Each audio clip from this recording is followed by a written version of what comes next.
Good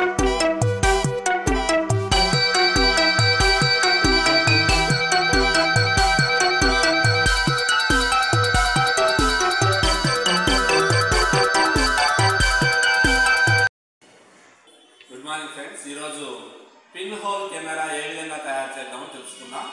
ఇందుకు కావాల్సినవి 2 barrels లేదా ప్లాస్టిక్ గొట్టాలు. ఇవి ఒకదానిలో ఒకటి దూరే విధంగా ఉండాలి. దీనికి కావాల్సింది దళసరి మందపాటి కాగితము, ఇది జెరాక్స్ పేపర్లకు వచ్చి అట్టు తీసుకున్నాం మనం. అలాగే ఒక పల్చటి తెల్ల కాగితము, కొన్ని రబ్బర్ బ్యాండ్లు, ఒక సూది, అలాగే కొంచెం కొబ్బరి నూనె అవసరం అవుతాయి. మొదట మనము వెడల్పుగా ఉండే బ్యారెల్ని తీసుకోవాలి. ఈ మందపాటి కాగితాన్ని 2 మడతలు వేసాం. 1, 2 మడతలు వేసి ఈ కాగితాన్ని ఈ పెద్ద బ్యారెల్ మీద ఉంచాలి. పెద్ద బ్యారెల్ మీద ఉంచి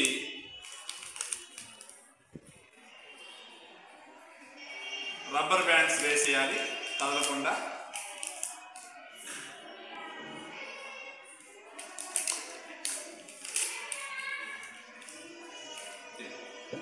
సో ఈ దళసరి మందపాటి కాగితం ఎందుకు ఉపయోగించామంటే ఈ కాగితం ద్వారా లోపలికి లైటింగ్ అనేది రాకుండా ఉండేటట్టు చూసుకోవాలి మనం. ఈ కాగితం మీద మనము సూదితో కానీ గుండుపిన్తో కానీ చిన్న రంధ్రాన్ని చేయాలి. That's all. దీన్నే పిన్ హోల్ అంటాం. పిన్తో వేసిన హోల్ కాబట్టి పిన్ హోల్ అంటాం. ఇప్పుడు చిన్న బ్యారెల్ తీసుకోవాలి. మనం ముందుగా తీసుకున్నటువంటి పల్చటి తెల్ల కాగితాన్ని చిన్న బ్యారెల్ పైన ఉంచి ఇందాకటిలాగానే దీనికి కూడా కదలకుండా ఒక రబ్బర్ బ్యాండ్ వేసేసేయాలి. అయిపోయింది. అయితే ఈ కాగితం ద్వారా కొద్దిపాటి లైటింగ్ మనకు లోపలికి రావడం మనం గమనిస్తూ ఉన్నాం. దీని మీద 1 లేదా 2 నూనె చుక్కలు వేస్తున్నాం. వీటిని కాగితానికి పూయడం వల్ల ఇది పాక్షిక పారదర్శక పదార్థంగా తయారవుతుంది.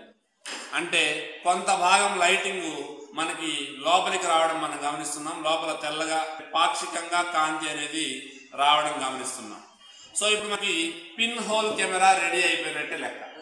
ద్వారా ఈ రంధ్రంలో నుంచి పడే కాంతి బయట ఉండేటటువంటి వస్తువు యొక్క ప్రతిబింబాన్ని చిన్న బ్యారెల్ను దీని లోపలికి చొప్పించడం ద్వారా తెల్ల కాగితం మీద ఏర్పడేటట్లు చేస్తుంది. సో ఈ పెద్ద బ్యారెల్ లోపలికి ఈ చిన్న బ్యారెల్ను చొప్పించి ఇక్కడ కన్ను ఉంచి అవతల ఉండేటటువంటి దృశ్యాన్ని మనం చూస్తే ప్రతిబింబం ఏ విధంగా కనపడుతుందో మనం పరిశీలించవచ్చు.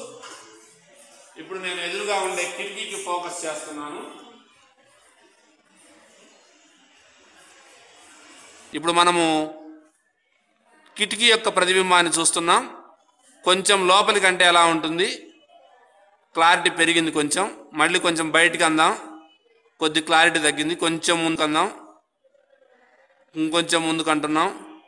సో ఎక్కడైతే మనం ప్రతిబింబము క్లారిటీగా క్లియర్గా చూస్తామో అక్కడికి ఆపేసుకోవాలి. మనం ఇక్కడ గమనిస్తే కిటికీ బయట ఉండేటటువంటి దృశ్యము తలకిందులుగా కనపడడం గమనిస్తాం.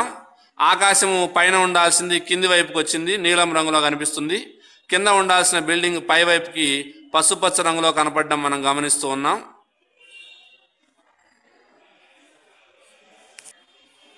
హోల్ యొక్క పరిమాణాన్ని పెంచితే ప్రతిబింబం ఏ విధంగా కనపడుతుందో ఇప్పుడు మనం గమనిద్దాం.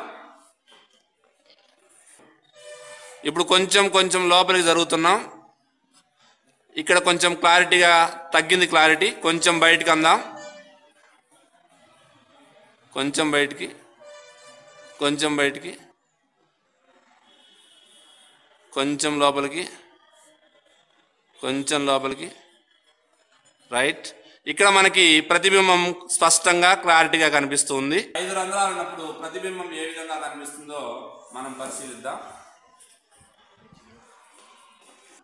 5 రకాల ప్రతిబింబాలు అంటే 5 కిటికీ ప్రతిబింబాలు కనిపిస్తున్నాయి. ఇంకొంచెం బయటికి లాగుదాం. కొంచెము క్లారిటీ తగ్గినట్టు అనిపిస్తుంది. కొంచెం ముందుకు పంపిద్దాం, ఇంకొంచెం ముందుకి. సో ఇప్పుడు మనకి స్పష్టంగా 5 ప్రతిబింబాలను మనం గమనిస్తున్నాం. అంటే పిన్ హోల్ కెమెరాలో ఎన్ని రంధ్రాలు చేస్తే అన్ని ప్రతిబింబాలు ఏర్పడడం మనం గమనించవచ్చు. ఇప్పుడు మనము స్పష్టంగా చూస్తున్నాం 7 కిటికీ ప్రతిబింబాలు కనిపిస్తున్నాయి. అయితే క్లారిటీ తగ్గింది, కొంచెం వెనక్కి అందాం. ఇప్పుడు పెద్దగా కనిపిస్తున్నాయి ప్రతిబింబాలు, క్లారిటీ తగ్గింది, కొంచెం ముందుకు అందాం. స్టాప్. ఇక్కడ మనకి 7 కిటికీ ప్రతిబింబాలు స్పష్టంగా ఉండడం మనం గమనిస్తున్నాం. ఇంకొంచెం వెనక్కి అందాం. ఇప్పుడు చాలా క్లారిటీ పూర్తిగా తగ్గిపోయింది, బ్లర్గా కనిపిస్తుంది. కొంచెం ముందుకు అందాం. ఇంకొంచెం. స్టాప్. కొంచెం వెనక్కి, కొంచెం వెనక్కి, కొంచెం ముందుకి. స్టాప్. సో ఈ సందర్భంలో మనకు 7 ప్రతిబింబాలు క్లారిటీగా కనపడడం మనం చూస్తూ ఉన్నాం.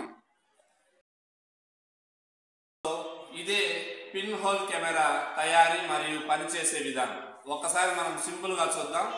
దీనికి కావాల్సింది ఒకదానిలో ఒకటి దూరగల 2 బ్యారెల్స్, ఒక మందపాటి కాగితము, ఒక పల్చటి తెల్ల కాగితము, రబ్బర్ బ్యాండ్స్, గుండు పిన్ను లేదా సూది కావాలి. పెద్ద బ్యారెల్కి మందపాటి కాగితాన్ని అమర్చి కదలకుండా రబ్బర్ బ్యాండ్స్ వేయాలి. అలాగే చిన్న బ్యారెల్కి పల్చటి తెల్ల కాగితాన్ని చుట్టి రబ్బర్ బ్యాండ్స్ వేయాలి. దీని మీద 1 లేదా 2 నూనె చుక్కలు వేస్తే ఇది సెమీ ట్రాన్స్పరెంట్ అంటే పాక్షిక పారదర్శకంగా తయారవుతుంది. దళసరి మందపాటి కాగితం ఉన్న పెద్ద బ్యారెల్కి కాగితం మధ్యలో ఒక రంధ్రాన్ని చేస్తే పిన్ హోల్ అవుతుంది. సో ఈ చిన్న బ్యారెల్ని పెద్ద బ్యారెల్లో చొప్పించి ప్రతిబింబాన్ని చూడడం, ప్రతిబింబ లక్షణాలని పరిశీలించడం. మీరు చేయవలసిందల్లా ఏంటంటే రంధ్రం యొక్క సైజు పెంచుకుంటూ చూడాలి. రంధ్రం సైజు పెరిగే కొద్దీ ప్రతిబింబం యొక్క పరిమాణం పెరుగుతుందా తగ్గుతుందా, ప్రతిబింబం యొక్క క్లారిటీ పెరుగుతుందా తగ్గుతుందా అనేది గమనించాలి. అదేవిధంగా రంధ్రాల సంఖ్య పెరిగితే ఏమవుతుంది? 2 రంధ్రాలు ఉంటే ప్రతిబింబాలు ఎన్ని కనిపిస్తాయి, 4 రంధ్రాలు ఉంటే ప్రతిబింబాలు ఎన్ని కనిపిస్తాయి, ఎక్కువ సంఖ్యలో రంధ్రాలు ఉంటే ప్రతిబింబాలు ఏ సంఖ్యలో కనిపిస్తాయి అనేది గమనించాలి. అదేవిధంగా రంధ్రాల సంఖ్య పెరిగే కొద్దీ ప్రతిబింబం యొక్క క్లారిటీ ఏమవుతుంది, పెరుగుతుందా తగ్గుతుందా అనేది మనం పరిశీలించాల్సినటువంటి అవసరం ఉంది.